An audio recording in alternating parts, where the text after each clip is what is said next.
See the sign off for it, or?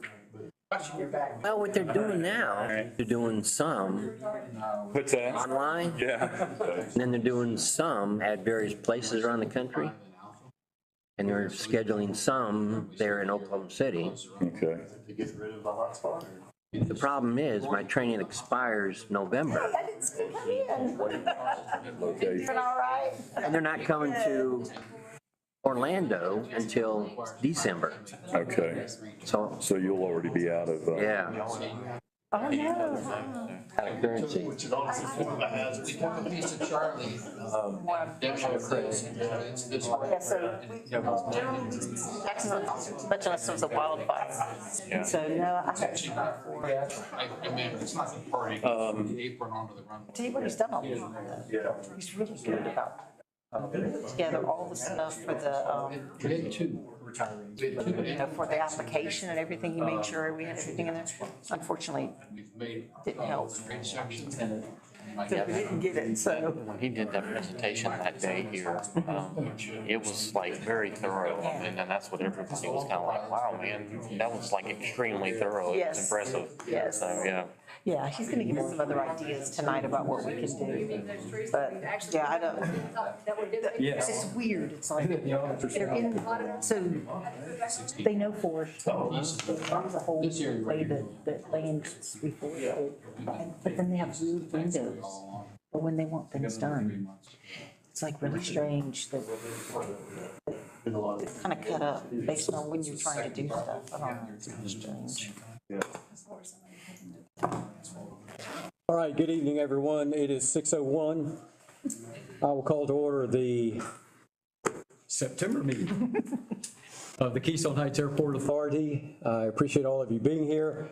I'll ask that we all please stand for prayer and then pledge of allegiance. Mr. Van Zandt, pray for us. Sure. Heavenly Father, Lord, we thank you for this day. We thank you for the rain. We always need it here. Thank you for the privilege of living in this great country.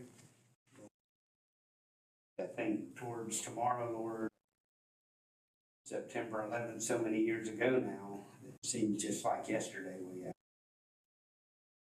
as a nation and brought us through all still holes in families, Lord, where first responders and soldiers who had to pick up after the way, total lives interrupted, family members lost.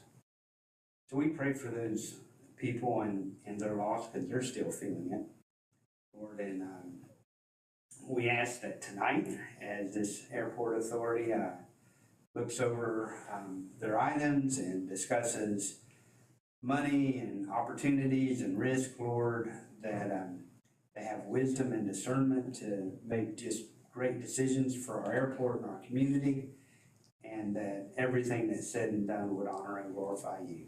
We offer this prayer in the name of your Son, Jesus. Amen.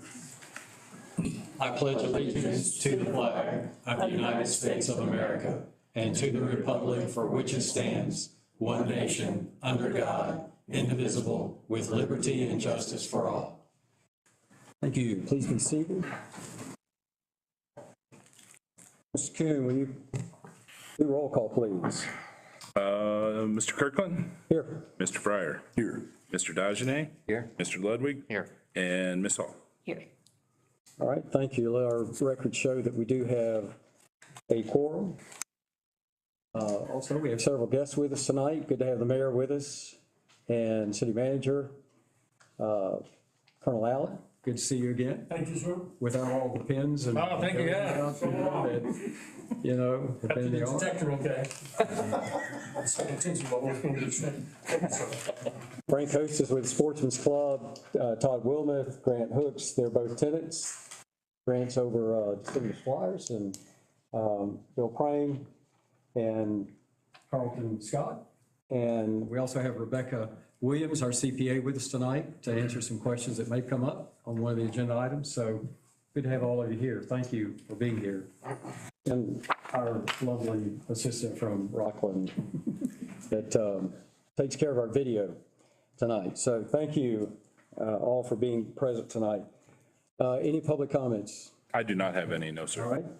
Our consent agenda, You had received in your packet previously by email the July 2024 financials, as well as the June 30th, 2024 Keystone Heights Airport Authority Board meeting minutes.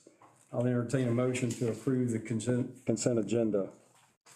So moved. Do I hear a second? Second. Any questions or discussion? All in favor of the motion, say aye. Aye. Aye. Opposed, same sign. Motion carries. Moving to reports, Mr. Prang. Okay, so I'd like to report to you about an FAA grant that is available to you. I last reported on this project, I believe, at the June board meeting, when the board agreed to submit a grant application. So I cheated for myself. I put some numbers on the board to help me talk. These numbers match what's on the piece of paper I just handed out, although the paper has some details. So, master plan update, airport layout plan update, and the property map update. This is something the FAA requires you to do every 5 to 10 years. At a general aviation airport like this, it's typically done in the 10-year time frame, and that's where you are. The project will be funded 90% with an FAA grant, 10% with an FDOT grant.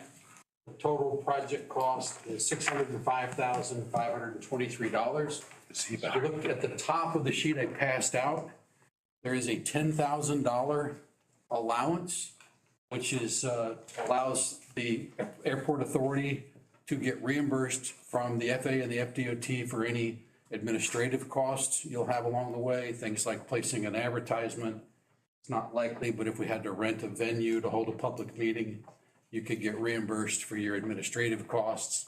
If you want to make extra copies of the master plan report at the end, those would be eligible costs.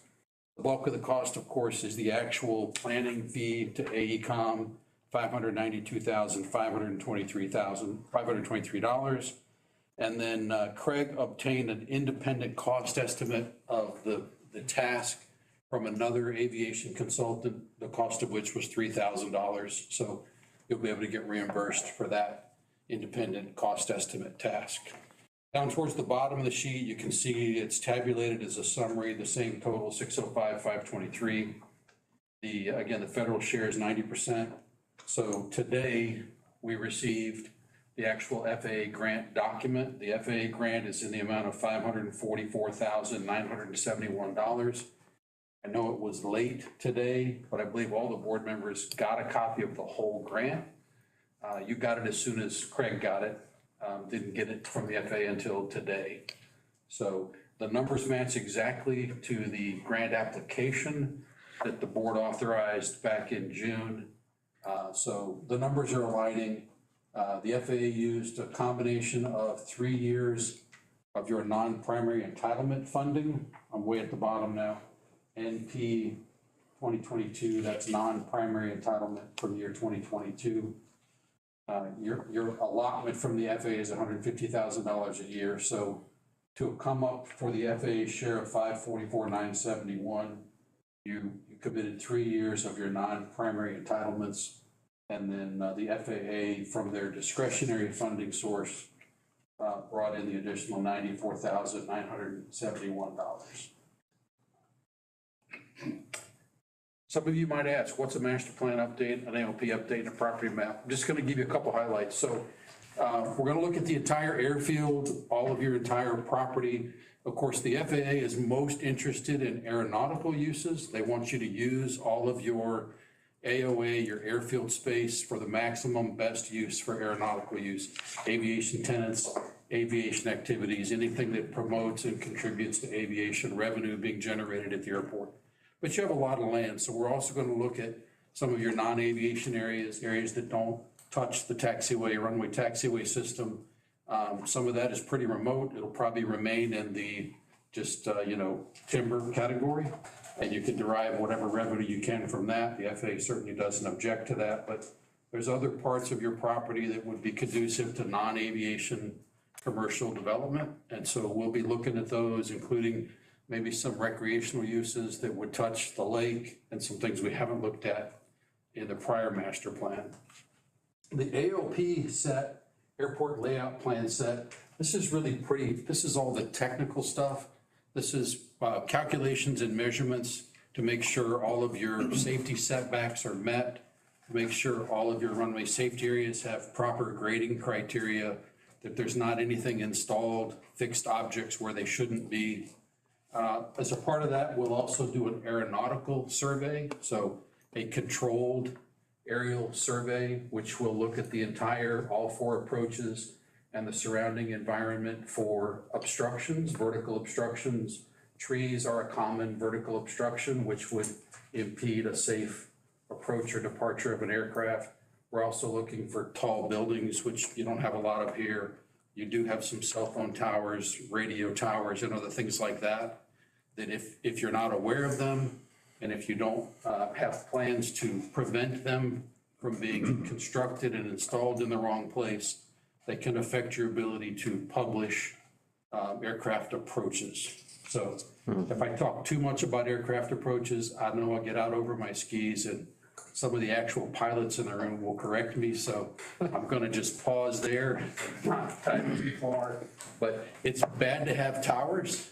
That's right. It's good to have a clear airspace, and the primary purpose of the aeronautical survey is to demonstrate to the FAA you are controlling your environment to the best of your ability to avoid aeronautical obstructions. David, did I see a hand? Well, can you just kind of share with us, why does it take so many dollars to put this document together? That's a great question. There's a lot of staff time that goes into the planning components. I was just, this sounds like a cop-out, but I think you'll understand the sense of what I'm saying. When you agree to accept money from the federal government to do a project, you have to follow their rules and guidelines. And in any master plan, I think there's 25 chapters that you have to address. And we do not have the purview to say, we don't think that's important, we won't address it. In fact, one example is if you dive deep into the document, you'll see we have a sub-consultant that's going to do a recycling and waste reuse plan. Those types of plans, sustainability plans, have, in my personal opinion, they have a lot of applicability to a major commercial service airport that's trafficking tens of thousands of people a day, generating a lot of waste every day. Makes sense there to have a plan in place. I don't know that we would have enough of that here to actually make it cost effective, probably actually cost money to. Well, I think we only have one dumpster. Yeah, right. So, but we're forced to bring on a sub-consultant to address that. Because that's a rule, there are also companies that are formed to kind of deal in that niche specialty work. One of our biggest sub-consultant partners will be a company called Wolpert. They're probably the nation's expert in the aeronautical survey category. That part of the project alone, the aeronautical survey and the ground control survey that goes with that, is almost $90,000. So the bulk of the rest of this is there's a small amount for title search to update your property map. You haven't bought or sold any property since the last airport master plan update, so there's really only two tasks. The FAA has rewritten the guidance on what information has to be on the property map document. So there's some CAD reformatting that has to be done. And then we have a small component to just update title search to make sure there haven't been any new encumbrances in the last 10 years. We're not aware of any, but we've got to do the work to get a clear title on that. Did I answer your question? Yes. So next month, I'll actually be bringing our task order. It's about an 80-page document. I'm gonna get it to Craig early so he can get it out early. Anybody that has the desire to read the whole thing, we have 3 pages of detailed spreadsheet for all of our staff hours. You can see how we've allocated our time. And so if anybody wants a deep dive into that, you'll have a chance to look at that before you actually approve our task order at the next month. Reason I didn't bring it now is Craig has a companion item, which is to accept the FDOT grant under his. The DOT takes about a month to get their document executed. We can't start the project until their document's executed anyway, so we just staggered them by a month. So just to be clear, what I'm asking you to do is agree to and accept the FAA grant in the amount of $544,971. All right, so what we need is a motion to accept the FAA grant for the $544,971. I make a motion that we accept the grant from the FAA for the MPU ALP update in the amount of $544,971. I'll second. Bobby, all right. Any other questions for Mr. Prang about master plan update? All right, all in favor of the motion, say aye. Aye. Opposed, same sign.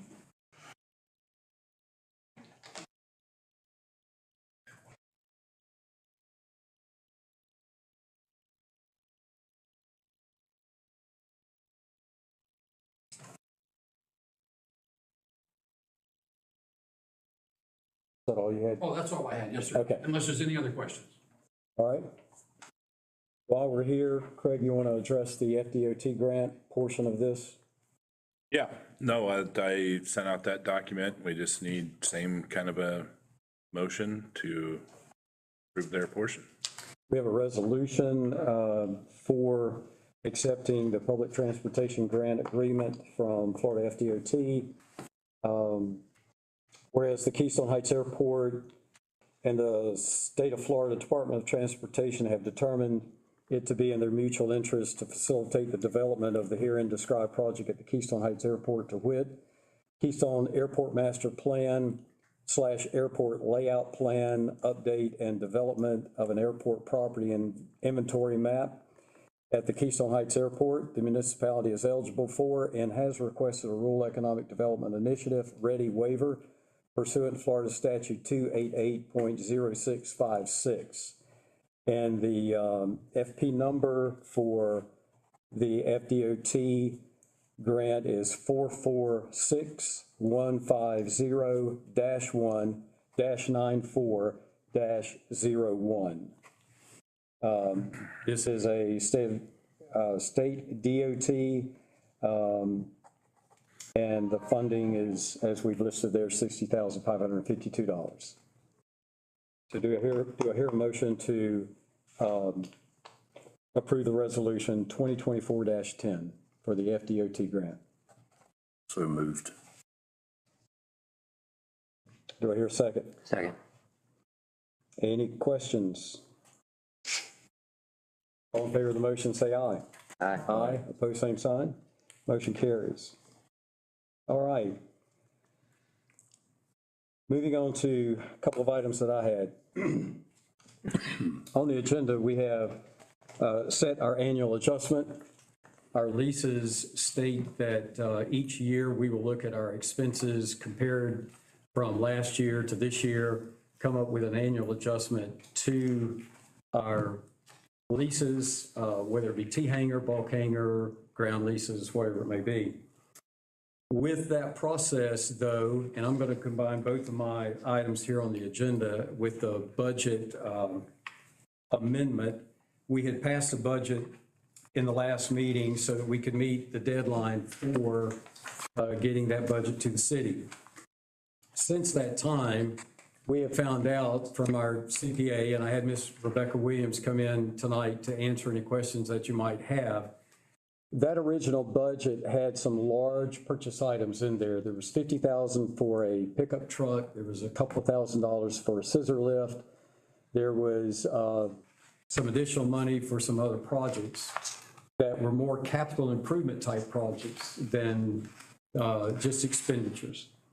So we went back in, Craig and I went back in and looked at pulling those out and reevaluating what our budget numbers looked like at that time, and then what kind of increase we would need to cover that amended budget.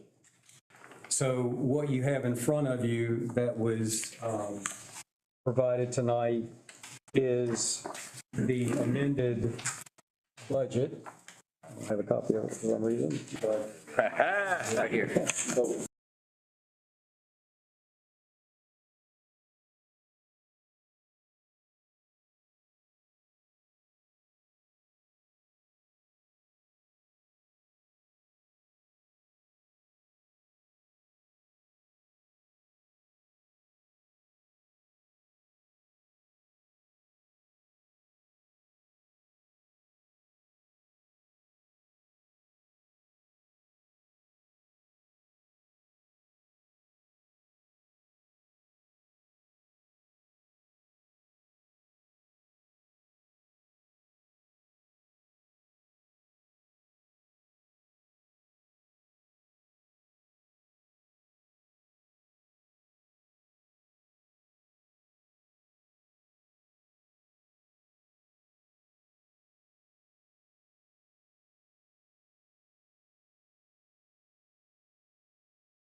But I would like the opportunity for the board members, maybe 90 days out, we get a reminder. And so that we can submit things that we see as a need. Terry may have something she wants to budget for forestry. You might have something, I don't know, in the way of education or something that's going on, Bobby, with signs or signage or whatever. One of the things we need desperately, but I'm not going to get it in this budget, obviously, but we really need a comm radio in that tractor, that John Deere, when we're out there mowing in the field, where we can hear the aircraft and the pattern. And I think we should also have one in the new truck. I think we've got the budget money here. I think absolutely in the new truck, at least when we get it. Yeah. Hopefully we've got some dollars left. We can get a radio mounted in that. So, but I think it would be fair because everybody knows in their area what they might need. And it doesn't mean it won't get nixed. This is the same process I went through at the plant. You submit your proposals, you try to get at least one estimate of what it costs, present it to the budget committee or however we want to call that. And then the budget committee weighs the priority. Your priority might exceed my radios and my radios might exceed your signage. So I think that's something we should do in future years. At least 90 days out if we could. Okay. We can put that on the calendar. We can make that happen. Okay. All right. All right, moving on. Mr. Fryer. Okay, so I've got funds and investments.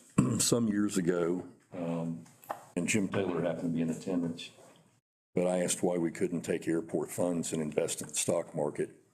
And he explained at that time, you cannot gamble with municipal funds, and that makes sense. The stock market is a gamble. Sometimes it can be a winning gamble, and other times it can be a losing gamble. What we can, however, do is invest some of our money with CDs. I don't know enough in the financial markets to know what guides this. I mean, interest rates are still high, but CDs right now are at an all-time high. I'm seeing commercials and advertisements. And what I would do is recommend we don't do long-term CDs. We do them for 6 months or 9-month periods with some of our money. But right now, the rates are anywhere from 3.8% to 5.10%.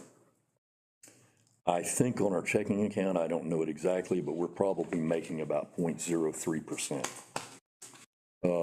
So all I'd like to do tonight is not commit to it.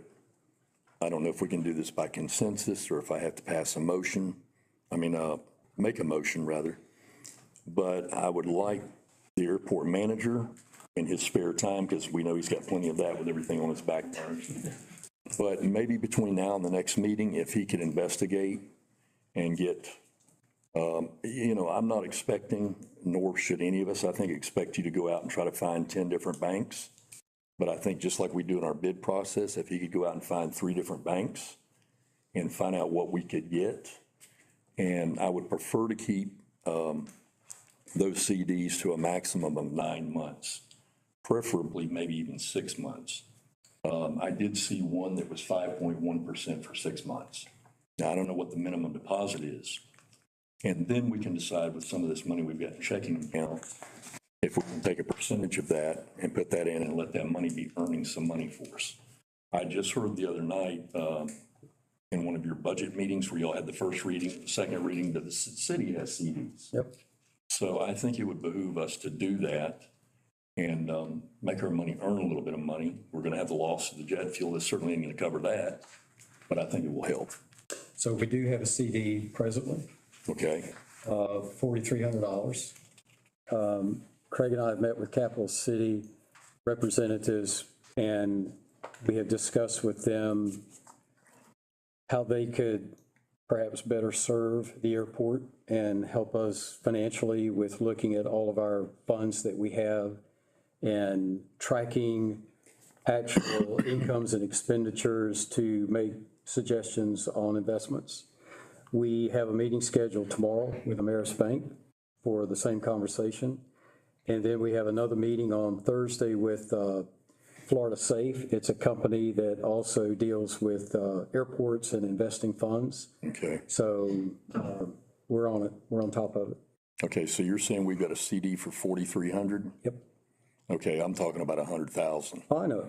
You know, that right there's peanuts. Oh, For it the is. amount of money we got in the bank. We It should is. be earning a lot more money, so. And we have to be judicious because when we start projects, a lot of those invoices that come in, you know, we have to file with the FAA or FDOT for reimbursement. Right.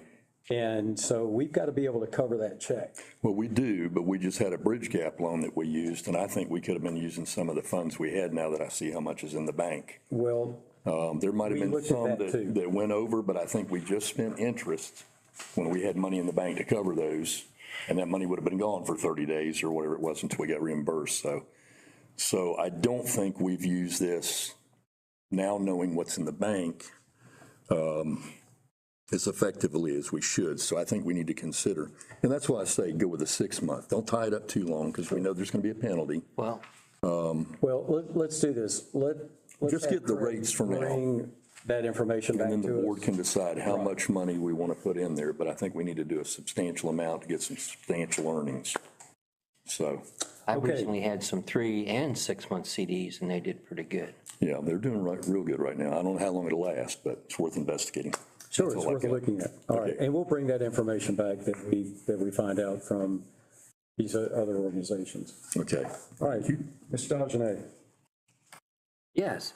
A few months ago, and actually I don't remember how many months ago now, I was browsing through some of my stuff on the computer and came across the application that I had submitted when I applied to be a member of the board here.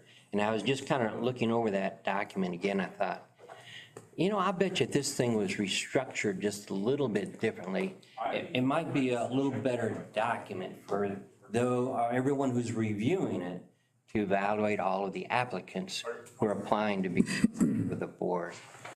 And so we sent I think everyone got it in their packet there. I just changed up a couple of sections on it, which I thought were pretty good. For example, it might be good to ask the question, have you had any experience working with the FAA or any experience with federal grants? It might make a better picture of an individual's background for being a member of the, helping out with the airport. And I shared these thoughts with Charlie Van Zandt a while back, and he thought they looked pretty good as well. And he's suggested that share this with the rest of the airport board and get consensus on this, and then he'd be glad to share it with city council folks. I thought the suggestions that were submitted were relevant to serving on the board. And obviously, that's a decision that would be made by the city council on the Ultimately. final document. But I think it's a good idea. Any other comments from the board members about it? I think as long as, you know, we know that the city ultimately makes that decision, I don't think there's anything wrong with the suggestion if the city would entertain it at one of their meetings to review it and possibly give them, Well, I just kind of think it would help everybody in the long run. yeah, possibly better Yeah. candidates. Yeah. Yeah, I agree. So. All right. That's So why I we'll- brought this tonight. We'll get we'll get those documents to Mr. Van Zandt, city manager, and let him go add that to his short list of the few things that he's working on. Yeah. All right, very good. Anything else? That's it. All right, thank you. Oh, one other thing. Okay. Excuse me. Slightly different topic, just to share with everybody that we are providing an airport tour for a local homeschool group on the 25th of this month. All right, very good. And Mr. Lewandowski, Councilman Lewandowski, told me after the meeting last night that he's bringing his classes from O.I. Roberts. QI. QI Roberts. Yeah. Always QI get that Roberts. messed up. To the airport for a tour. Yes. Would you entertain letting Grant speak to that, what they're going to do briefly? We got a lot going on, so. Okay. Yeah, if we could just Well, it's pretty interesting what they're doing, so, Yeah, anyway. yeah. All right. All right, Ms. Hall. Carlton? Carlton. So I invited Carlton to come and share with us the results of the application for reimbursement for the activities that we had planned, the silvicultural activities, and he was going to give us some information about that and some other possibilities. So- Yeah, so they did not accept the application for the herbicide treatment for site prep. I don't know if you guys remember from last time I was down here, we talked a little bit about like the upcoming forest management plan and like activities for the next 2 years. Originally they had planned, I guess, to have this cost share period go 2 years, but it only ended up being one, so it couldn't cover all the practices. But they're having another application period open in the winter, but they don't exactly know when that's gonna be. So for now, I would plan on paying for the herbicide treatment on a lot of the reforesting areas. You're just gonna have to pay for that outright. And then what'll probably happen is hopefully this next application period will go 2 years. And then if you can get a contract signed with us, then it should cover any prescribed burning, tree planting, raking, chopping, pretty much anything you wanna do on the sites. Before reforestation. And the hope is that this next one will go 2 years, so you can kind of have that all together under that contract. And then I think there were some concerns about like whether it'll interfere with other grants and other funding. It shouldn't unless they're covering the same practices. So unless like you guys are getting a grant for tree planting or herbicide, it really shouldn't have any impact on any other type of funding. Was there any other questions you guys had about it, or? So what you told me, though, it looked like that they were heavy into mechanical. Is there any other questions? Yes. Site preparation. they They do. really were not favoring the chemical. No, they were- really are more favoring of the mechanical site preparation. Thank you. I still think it might be worth your while to just go ahead and do it, because I think that would be the best. I think that's what the sites need, and I think that's going to give you the best results. Chemical? Yeah, the chemical treatment. I think that, using herbicide is going to give you the best long-term results. And if you just look at like the revenue analysis, I mean, it's going to pay for itself with how fast those tree grows, and you're going to get your return on revenue in like 15 years. So it is an investment for sure, but I think that in the long run, it's going to be worth it. Because you don't want to spend all this money on mechanical site prep just to have all these oaks come back into these pine stands. That's That's what we're fighting, yeah, so that's primarily our problem is we're fighting the oaks. So, Yes. yeah, the chemical Exactly. definitely is needed to Yeah, I agree. to favor the 100%. pines. And the other thing that you said hurt us too was they wanted you to do the work and plant. In 1 year, And- which and- I think is not necessarily, I think in your case, you have so much buildup of undergrowth on a lot of those sites that I just don't think that that's practical at all. So I would still recommend trying to herbicide this October if you can. I think I sent you a list of some contractors. Just call around, get some quotes. I don't know if you guys have a process for putting things out to bid, but if you can, that's always a good way to get some. Usually what I like to do is when I put something out to bid for the state, I'll call around and just tell people just so they know, so that you at least get some people to take it. But there should be a lot of interest, especially with you guys covering such a large area. I think it's like 330 acres in total. So there's a lot of people who should want to take on that contract. I don't think you should have a problem finding someone. And then I know there were some concerns about air traffic restrictions. Depending on the method that you're using to apply the herbicide, I mean, if you're using helicopter, you probably will, just because, I mean, you're gonna have to be flying helicopters in around the airport. And I'm assuming that's gonna affect with a lot of flight paths, but in terms of like, after it's applied, there's not really any restrictions on air traffic or anything. And it should be done on like a nice, like cool, dry day so that the chemical has time to set in and it's not washed away by rain or like heated up and turned into humidity, that kind of thing. But other than that, I really don't think you guys should have any problems with restrictions or anything like that. What's the time frame after application then that being the fall, some of these parcels, the sportsman's club hunts, archery hunts. So how soon before someone could actually go into those areas? Isn't it about 48 hours would be max, I think, for the chemicals? That are Yeah, being 48 used? hours. And triclopyr is soil active, so it's not something that's gonna be necessarily well, it will be on the plants, but that's not really what the goal is. They're trying to get it into the soil so that the plants uptake the chemical. I will say that, those areas will probably be, after the herbicide is applied, I don't think that many people will probably want to travel into those areas because it's basically gonna be a bunch of sticks. It's just gonna be dead trees. That's all that's gonna be out there. So you probably won't see that much wildlife for at least a year or two. So it's definitely gonna be, you're definitely gonna have that initial, it's gonna look really bad at first, but then you're gonna come in, you're gonna chop it, and then once you have that area reforested in 2 years, it'll look a lot better.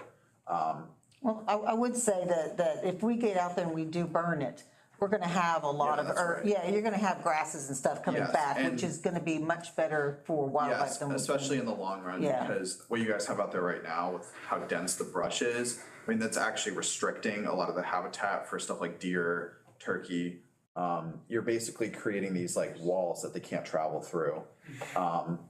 I know some deer like it a little bit denser, but they need a lot longer of a time for that, like those mature oaks to kind of provide food for them. So you're not really getting, it's not really great for wildlife as it is right now.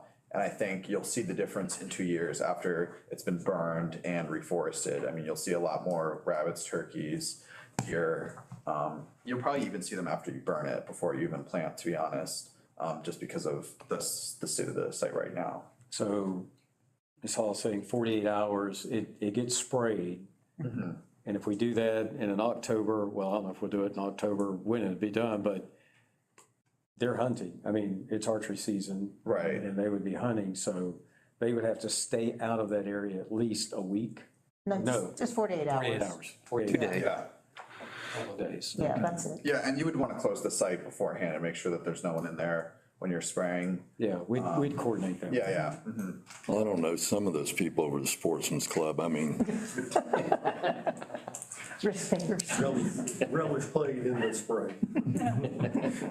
Do we really want to improve habitat at an airport for deer and turkey? Well, the one. Outside the fence area. I would say it would allow them to get away from the property faster. Because as it is now, they're looking for a way in, so it keeps them out. I think it'd be better to let them go ahead and pass through quickly than to, leave it like it is now with just a Right. wall of stuff. Plus, you've got the whole thing this isn't really for wildlife enhancement, it's really for fire hazard reduction. Right, and that's Because- an element too, yeah. is you have a lot of, like, that underbrush buildup. It's a lot of it's scrub, which is what we call them 100-year fires, but it's like they don't burn at all until it gets really dry and really hot, and then they really burn. And you're talking like really tall smoke columns, volatile flames that can jump really easily. So definitely in terms of like a safety concern, I would consider this, a fire mitigation project as well. Okay, so I guess we need to go back and look at the numbers that we had originally thought about or talked about for the project and approved. 45,000? Is that what it was? 40. So it was 40. Oh, I thought you asked for another 5 after that. But did that include, I'd have to, I did not bring the papers with Yeah. me. why don't we address that at the next meeting? Would that be too late? or- Well, I was hoping to put it out, For RFQ. yeah, sometime later this month, just to go ahead and get some people on board, because you don't want to wait too late to where you end up with a frost, and then, you want to get it while it's still actively growing, and so we've already had to kind of push it because of the budget to October, so October really is the best time I to, would say that the tail end of the season. Yeah. You're going up. Really, I So thought we've approved the funding Yeah, already. it's already been approved. So I think now it's just a matter of you coordinating with Craig on getting the bids out That's right. for the spraying that's right, and moving forward. yeah. The way I remember when we passed that, you were hopeful that we could get reimbursed, but that money was gonna cover. And we're gonna, some of the other stuff that's planned later in the year, that's what Carlton was saying, that we could perhaps find some funding for that. It'll just be a different one than what we applied for this time. All right, anything else? Oh, That's all I had. That's it? All right. Craig, you're up. So we already covered the FDOT master plan. I apologize for the late notice on the event over at the firm. I know this is last minute, figure out what we need to do if this event can be hosted. I have the owner on standby for us to call on our conference phone for anyone to ask questions. I shot out a bunch of emails today, and I apologize for that. I was just shooting them as they came. I wanted you guys to have the information as soon as you could. David had a list of questions. Did anyone else have any questions before, or things that before we call him that? So this came about actually as somebody on our Crystal Homesites Facebook. And a lady talked about, hey, there's this event going to happen, blah, blah, blah. And we didn't know anything about it. I didn't know anything about it. Craig didn't know anything about it. So that's how all this got started. And so I had some concerns. The information, you probably all, if you had a chance to look at it, this company does this in a lot of different places. Most of them are fairgrounds. He has never done one at an airport.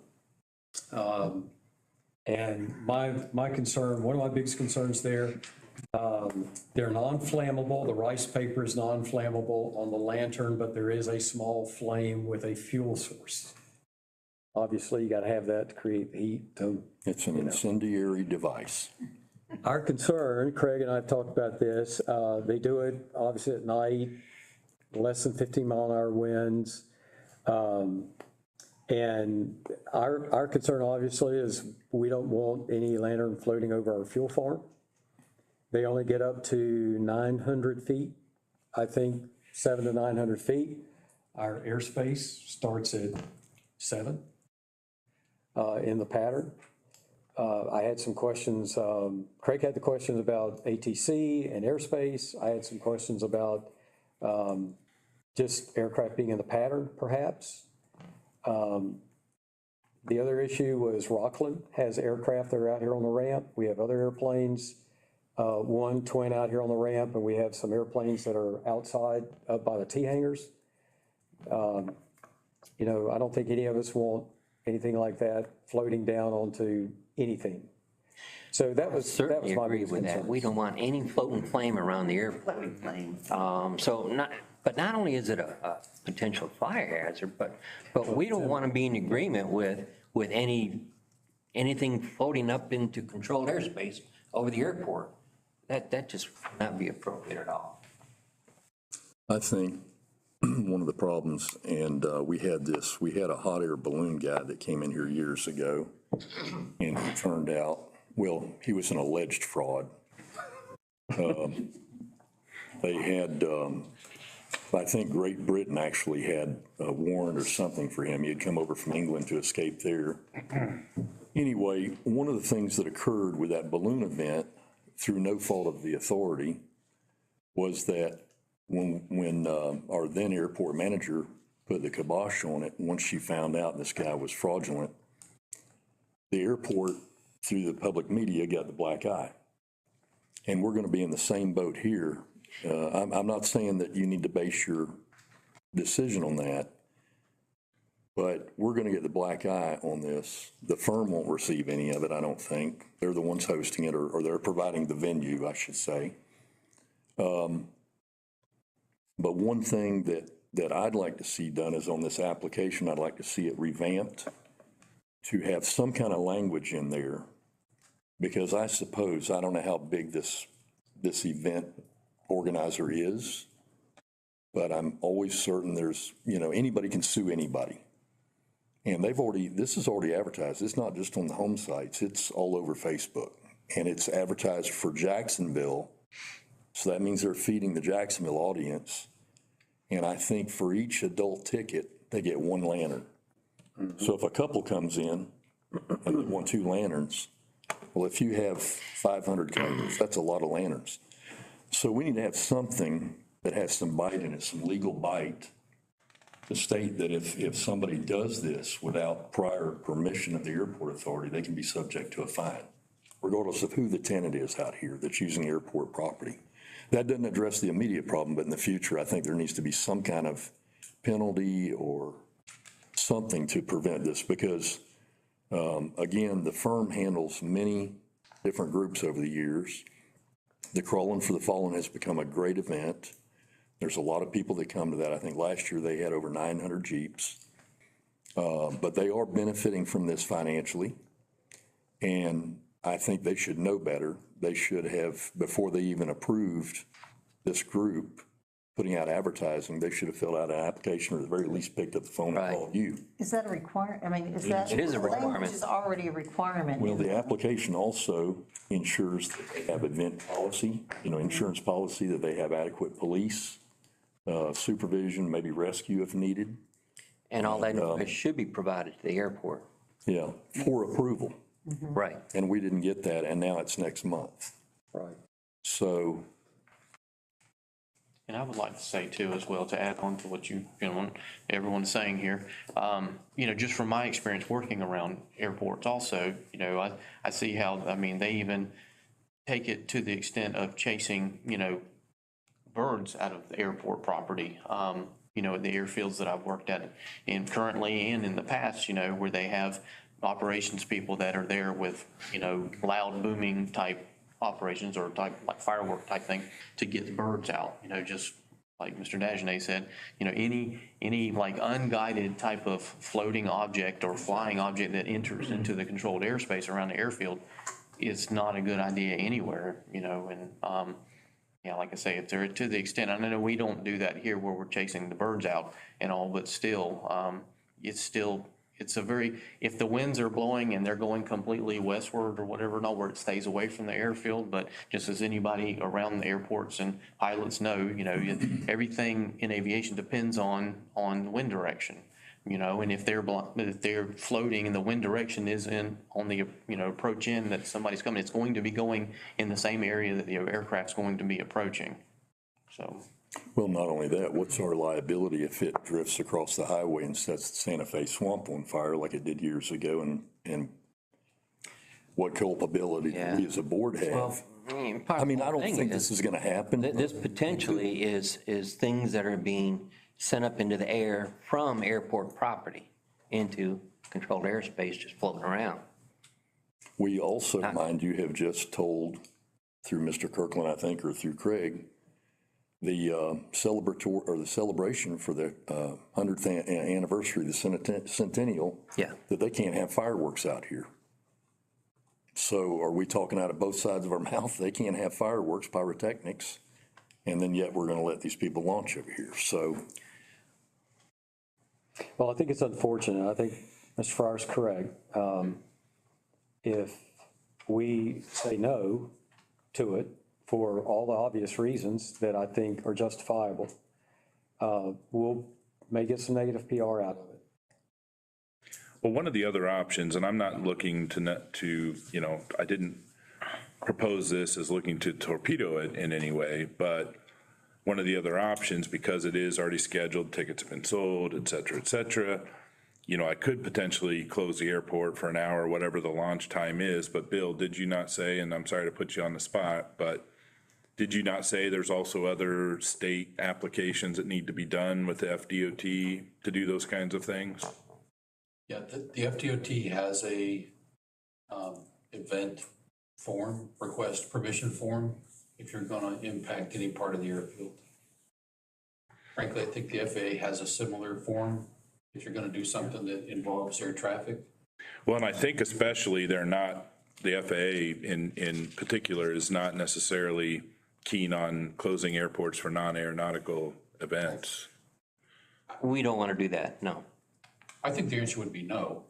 Yeah. I don't know what the penalty is or the consequence is if you host the event and you, out of precaution, close your both runways for 1 or 2 hours that evening. I'm not sure what the blowback would be. There might not be a consequence. But there is a process to request something like that in advance. Just like your tenants should request, you should also request if you're going to do something like that. Right. So, And I don't know if they would say yes or no, by the way. Right. The DOT has approved It's not very popular anymore because it has other problems around it, but the DOT has approved short-term closures of public airports for town or city fireworks displays. But there's immense planning with fire rescue, setback zones, advanced notice, notice to the air traffic organization. So I haven't seen one of those in probably 3 years. They just have kind of fallen by the wayside because it's a lot of effort. Most cities and towns have figured, let's just find another place for the fireworks show. It's not that we're not having fireworks shows, we're just not trying to host it at the airport because that has a lot of complexities. And I would put this, to me, you asked me in my opinion, so I'm gonna give one more. To me, the flame just adds a component. It's already a bad idea just to put something in the air that will reach into the airspace. It's an invitation, it's a low risk, but it's a low risk that if it happens could have a high consequence. Right. And that, to me, as an engineer, that makes it a no-go zone. I would not recommend it. Were they anticipating that they would be using more than just their the property right there at the firm that they're leasing? I mean, if you're bringing in large groups of people, isn't there gonna be a little bit of more land That's a utilized for all potential that? too. I mean, how appropriate is that? I mean, it seems to me like if they're leasing specific buildings and everything, it's really not appropriate for them to be inviting the public for something that really is not tied to what their lease entails. You know, what the activities that they're doing, because that opens up liability for the That's the airport. event That application. makes sense, yeah. When Travis Pastrana came here, I was telling Craig, the event coordinator, which was Nitro Circus, leased 10 acres from us over there for car parking. And that was in coordination with it was in Bradford County, but Clay County Sheriff's Office has got a program where they can tell how many cars per acre they can fit. And so they did the calculations for us for the benefit of Nitro Circus, and then they lease that land. But you're absolutely right. That could be another potential thing. You're going to have traffic coming in and out of here. We can't even verify. I mean, I'm sure this guy's already, you said he had talked about coordinating with the sheriff's office on traffic direction. But if they get all these cars, where are they going to park them? What if they overflow into our areas? They should be paying us for that. What potential do we have there? I went and mowed an area. We're going to have the Goodyear blimp coming in here, I think, Friday. So Craig asked me to go there and mow an area for the blimp. Well, you don't want cars going out there and parking in the field where the weeds are this high and some of them are dry. With catalytic converters, you could have a fire from parking. Bobby would know that. I just find it, There's a lot of, this is why we do it, is a pre-planned thing where we can look at everything. yeah, it looks like a lot of stuff has not been considered. When I mean, it must be a did this. beautiful event. I mean, you hate to be the ones that watch it, but why didn't they come to us? Why didn't they fill out the application? And they do have means in place, whatever that would cancel the event, they can refund the money. They state that on their website. So it's just unfortunate, but I think there's so many things that just right here at the airport that we've raised the issue now that I didn't realize that DOT required, an event application. So that's another layer that we weren't aware of. And obviously they're not aware of. Have we ever gotten the event application back that you'd sent? We got it this afternoon and I forwarded it to the board, but yeah, I know it was short notice. I mean, I feel bad for the guy. He may be the innocent party in this, but I think that tenant over there knows better. They've certainly had other people that have rented their venues that have filled out the paperwork before and done it in a timely fashion that we could study it and approve or disapprove it. And this time, I don't know where it fell through the cracks. It may not have been intentional, but nevertheless, it has happened. So I think everything points towards no, as much as I hate to say it, but. Is that a consensus? Yes. Mr. Van Zandt? So, two quick thoughts. Bad news never gets better with age. So if that's the direction y'all are moving, they need to know. And bad news can be delivered in the most kind, considerate way. possible, and I have a few contacts that are public information officers, so if the airport manager or the chairman and the board wanna write up just a couple of points about why this is a bad idea, I could have somebody kind of massage that and maybe it doesn't go over like a lead balloon. No pun intended. At least you said balloon, not lantern, right? You know, I've delivered a lot of bad news to a lot of people over the years, and sometimes they want to take your head off, but you can even mitigate that a little bit. And I'll do that if you would like. And we can talk to Dan Hildebrand with the paper too and follow up with an article there. Explaining, right. And not that it's our place, but Bradford County has a big fairground up there right up the road. I mean, if they want to host it or something, maybe the venue could be moved and still salvage it, but. Yeah. Football fields, I mean, there's a lot of other places. All right, go ahead, Mr. Kuhn, with your next item. Well, I was just going to mention here real quick, Mr. Mackey, the owner, he was expecting a phone call from us. So should I just send him an email and how should we, because it was set up so that the board could ask him questions, but I think you've already determined without those, so how would you like me to Why proceed? don't you email him and tell him we'll call him after the meeting, after we finish this meeting? Okay, apologies. Personnel policy. Yeah, the personnel policy, David's really been working on that quite a bit for the past few months, but it's gotten to the point where it needs some other eyes, some other things adjusted. So really, the only thing I'm looking for is the accrual rates for sick and vacation time. Because as we identified, I think a meeting or two ago, that they didn't add up to 80 hour, 2 weeks for the year. Multiplier doesn't work. Correct. Right. So that's really the only thing for the next fiscal year, starting October 1st, to have those approved. I thought we resolved that. So we talked about it, but we were talking about doing a whole revision of the policy, the whole policy. Oh, And so with that work, we realized there's other things that need to be looked at within the overall policy. So what we're looking for the board tonight is just to approve those accrual rates that we had discussed in the previous meeting. They are listed in the draft version of that manual. right. So that's all. I just pulled those accrual rates just for your board packet, so 10 day, I'm sorry, for less than 5-year service, 10 days a year. 5 to 15-year service, 15 days a year, and 15-year anniversary date and beyond, 20 days a year. And then you just divide that by 26, and I think, and by 80, and I give, or, I don't know, anyways, it's 3.077 hours per pay period accrual rate, then 4.615, and then 6.153. Right. We And need a then there motion was- on that. Yes. I'll make a motion that we approve the amended calculation for the correct accrual rates for the Personnel vacation policy. sick, personal vacation sick time. Okay. Second. Second, Bobby, any other questions? All in favor of the motion, say aye. Aye. Aye, opposed, same sign. Motion carries. I think, is that the last thing on my item here? We've got the loan payoff. We currently owe $15,000 or close thereto for Mike Potapal's hangar. There was a loan taken out to construct that, is that correct? Yeah, bulk hanger. Okay, so I just asked the bank, what kind of interest we were still paying, and I included that in your packet.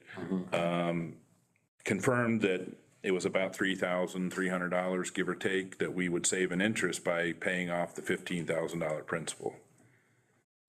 Paying it off how early? Huh? Paying it off how quickly? Sounds like it would go on for another 4+ years, that we'd be paying $400 a month. And we'd be done with it. And what is that mortgage payment on that? It's actually $299, I believe. Okay. I agree with you. We've got the money in the bank. If we can save some money on interest, Yeah. I think we should. You know, if we were talking 50 or 60,000, I would disagree, but for 15,000, I would So just we say, talking about making a lump sum or an accelerated? just a payoff. Payoff. Payoff? Paying it off. Okay. I don't know what Save the some money. consensus of the rest of the board is. All right. I need a motion.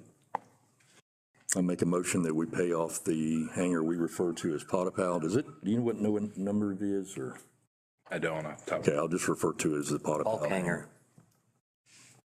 That we pay that off in full. Second. All right. All in favor of the motion, say aye. Aye. Opposed, same sign. Motion carries. So this was not an actual agenda item, but I did finally get word here recently that our final airport diagram was approved. This is not something that we had previously. There were some generic ones in circulation through the different pilot applications and flight planning apps. I think Grant's already seen it before, but essentially, if you take a look at where the T hangars are, one of the big changes was, if I need to close the runway for a C-130 or some other kind of incapacitated aircraft or any other event, I couldn't say from taxi lane 1 to taxiway Alpha 2, the Alpha's closed. So this identifies all those surfaces. And I believe, Grant, do you know if I close something, does it show up in ForeFlight as red, closed? On the actual diagram, I don't think so. No. The NOTAM is there. Well, it would be in the NOTAM. Yeah, I've never seen that, but So that was just something that hadn't been officially requested, the DFA make an airport diagram. It took a couple months because there's 50-day or 56-day cycles for the updates. There were errors, so it's been 4 or 5 months since I initially requested that. But just letting everybody know that that's out there, and also adding on that we were considering, I believe we want to request an airport identifier change as well. Correct. So like Gainesville is GNV, I'm going to be requesting that the FAA do that for us as well. Do what? Change our identifier from 42J to KHA maybe is our goal. so on this diagram, for everybody's benefit, the taxiways have always been identified as Alpha, Bravo, and Charlie. Right. And the taxi lanes were down there, but they were never identified on a Jeppesen chart or electronic chart as taxi lane 1, 2, 3, and so on. And this is what now it's been. So This is an official, the other ones that have been in circulation before, either ForeFlight has just made their own or whatever, but this is an official FAA created and approved document. Yeah. okay, great. That's good. I think that would work. Typically, airports with at least one instant approach has an all-letter identifier, and those with no instant approaches has a combination of number and letter identifier. Does that sound right, Bill? I can be honest with you, but I have no idea. Okay. I found the FAA order that talks about it, and I think the requirements are just two things, an AWAS 3, which we have, yeah. and a runway with a minimum of 5,000 feet, which we have. Yep. There we go. So it's going to be a process because there's a lot of things that have to happen behind the scenes with the FAA to make those changes. But I think for the airport to grow and to make us more attractive, that's one of the things that we can. AHA, right? Well, that's my goal. Yeah. Sounds good. It is an available identifier, so. Now, is the airport going to pay for everybody to take those 42J decals off the back of their pickup windows? I guess we have to, whatever we got to do. Bunch of those out there. Yeah, they'll be worth something. They'll be worth it. Yeah, look, I've got one of these. We probably got 100 in the case up there. Exactly, right? So anyways, that's just kind of some of the stuff I'm working on as we deal with our other stuff. So that's all I have. All right, thank you, Mr. Seems like Skilling. just the other day you were Keystone Airport, That's right. honestly. Yeah. Hey, we're moving up. You're growing. Yeah. So That's right. good job. Well, you know, on the AWAS, it still says that, and we checked on having that changed. Now, all it is somebody keying in the digitized voice to say Keystone Airport instead of Airpark. What was it, $850? Yeah, almost $1,000 for someone to do that. Yeah. They got us. But didn't you say we're on the list for a new AWAS here in the next few years or something? It is in our FDOT JSIP, and I think it's 3 or 4 years. Yeah. So maybe when we get that, we can get the airport taken off of it. Yeah. All right, Mr. Van Zandt. So the city's moving and grooving in several directions right now, trying to make several capital improvements to our city limits. And of course, pickleball courts will save our lives. People are building a fishing pier. City's into that is improving ADA access, basically from the sidewalk there at Keystone down to the fishing pier. Lake Brooklyn is very, very full. We had a great update from Solo, which is also meeting tonight at now. I think their meeting was at 7, First Baptist Church of Keystone. So a lot of good things going on. As we go, meeting the airport manager in conversation at least a couple of times a week, just keeping each other abreast and going through our training wheels year together. So nothing significant, nothing bad. And we'll hopefully have a nice clean second budget reading next Monday night and pass out our budget. The advertisement for the millage and the budget went to the papers today, should come out Thursday. And with the city budget, it includes a line for the airport, a line for the CRA, so everything's all gelled together. And nobody's gonna be paying more taxes in the city of Keystone Heights next year than they did this year. Very good. All right, thank you. All right, as far as board member comments, I have the pleasure of presenting something to Mr. Dagenet. I'm going to read it here. The North Florida Technical College has awarded to Mr. Dagenet the Certificate of Gratitude. And this certificate is awarded to David Dagenet, Aviation Services with Keystone Airport, in recognition of valuable contributions to work-based learning experience 2023-2024 school year. And we greatly appreciate what you do and what you've done and continue to do. So, present this to you. Thank you for your great work. In your own very own polyvinyl envelope, or whatever that is. Very good. I worked with a young student last year who was a senior and gave him a little bit of experience in the aircraft maintenance field. And so he seemed to enjoy it quite a bit, and hopefully he'll continue on. Very good. I also wanted to introduce Mr. Crawford Powell that came in. Crawford is the president of the Clay County Economic Development Corporation. Crawford and I and Craig have been working on developing, and we brought this to the board, the 100 acres that they were applying for a grant. You want to share, give us an update on that? So we obviously got the grant and we pursued it. All the information, the environmental engineering that we had done on the property is already starting to bubble up where you guys have an opportunity and working with that. And we're looking at possibly going next steps. So it's an annual funding mechanism that we get from the state. And so Craig and I are kind of looking at what would be the next steps to move the acreage further along in the process to make it kind of site ready if you guys get an opportunity for an MRO type project or some hangar expansions or any of those type things to create capital investment and jobs out here at the airport. As Bill said, there's a lot of land around the airport, and I will tell you a little short story. We did submit the land around the airport for a project that we got, it was probably 5 or 6 months ago. They actually wanted to be inside the fence at the camp. It's a national DOD related company. And I told them I couldn't get them inside the fence, but I could get them real close to it. for Camp Landing. And we did submit the property around the end of the runway, and they plotted out, it was 400 employees. It was a $500 million capital investment project. Average salary was $125,000 per employee.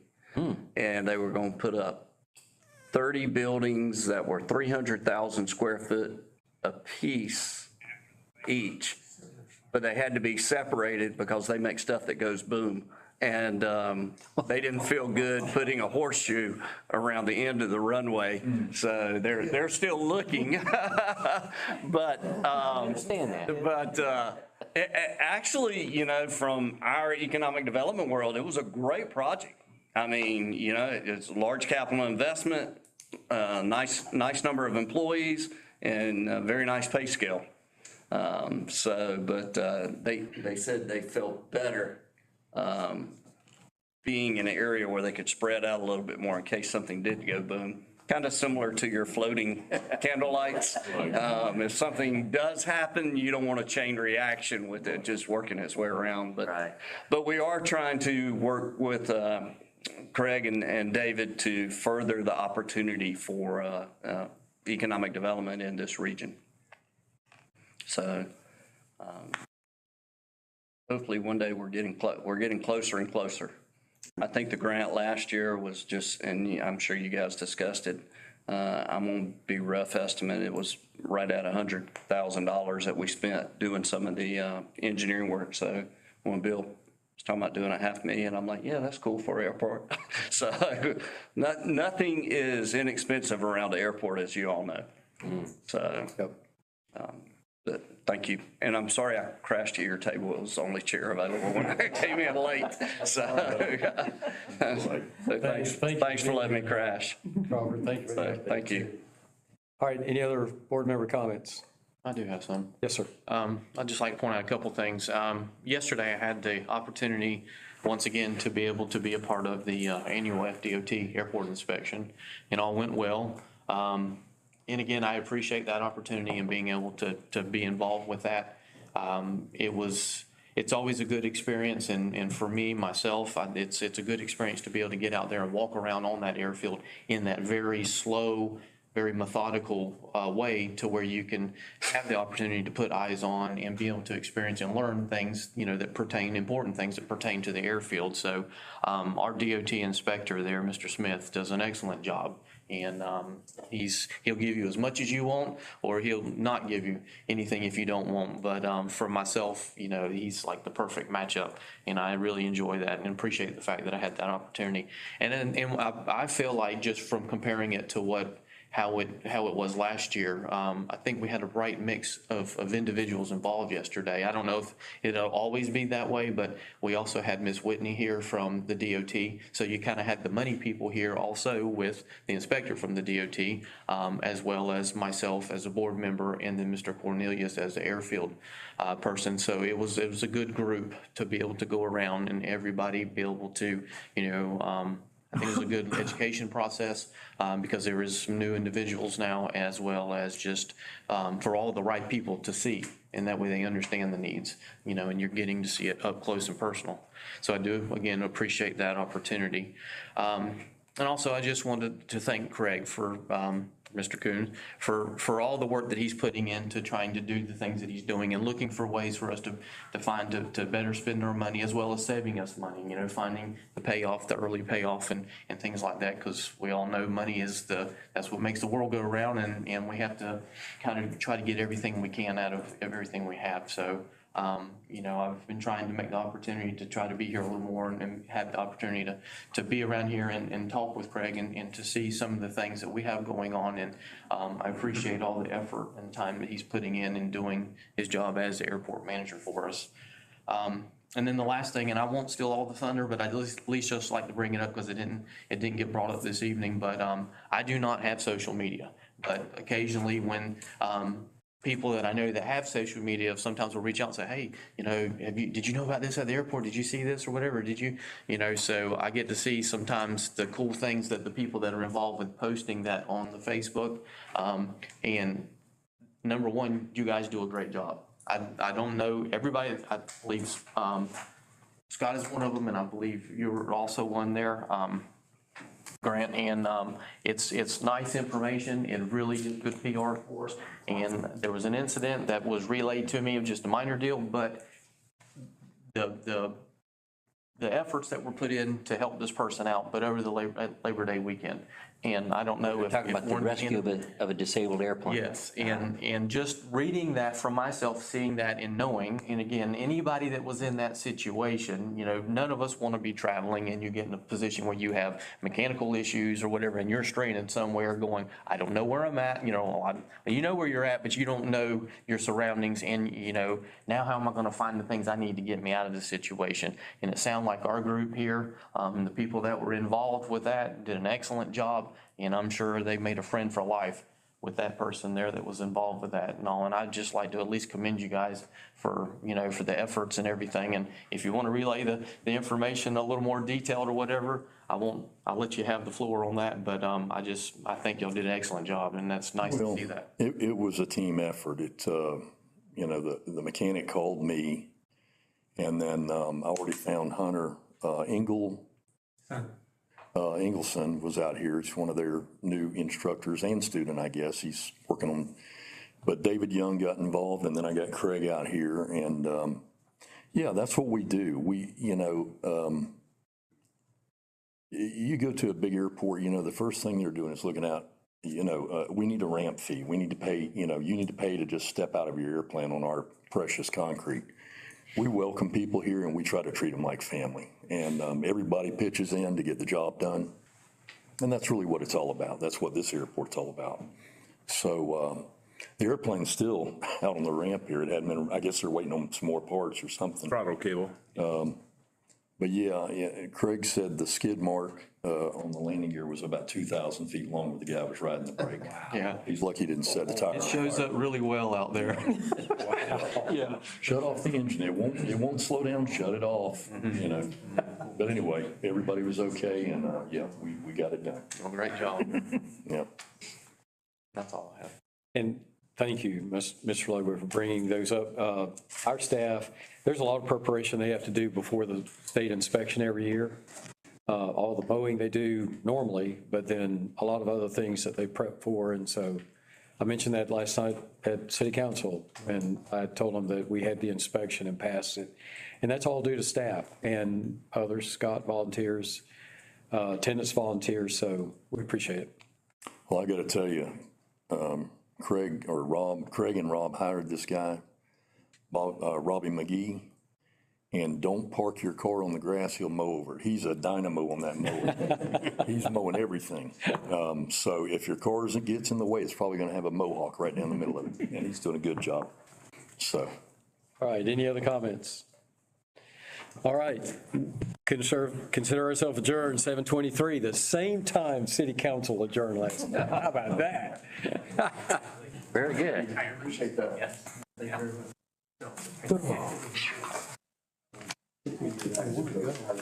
Is that guy again? I don't know if it's him or not, but they're having one.